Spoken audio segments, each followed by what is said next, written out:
Depuis 3 semaines, Oreo est un membre de la famille à part entière. Elle mérite même une attention toute particulière. J'aime bien quand elle est au parc, on la laisse courir et puis elle se fait des amis elle se fait des amis, donc elle rencontre des autres chiens et c'est chouette à voir qu'elle se sent bien heureuse à la maison. Pour Rosalie et sa maman, ça faisait un bout de temps qu'on envisageait d'adopter un chien dans un refuge.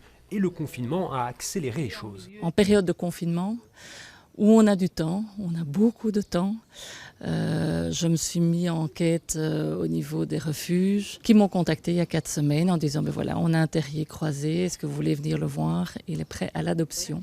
La visite s'est faite sur rendez-vous et sous haute sécurité et l'alchimie a pris directement. Dans les refuges, on constate le même engouement depuis le confinement. Ici, presque toutes les cages sont vides. Il ne reste plus que 4 chiens et quelques chats. C'est du jamais vu. Je pense que la dynamique première est briser la solitude pour les personnes qui ont été relativement isolées, comme nous tous ces derniers temps.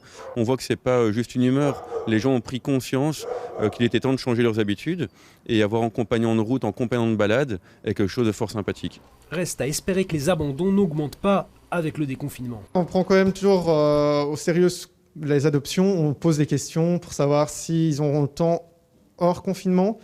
Et c'est pour leur bien-être à eux, aux animaux. En tout cas, chez Rosalie, la question ne se posera sûrement pas. Je crois qu'elle va avoir un souci, c'est le déconfinement.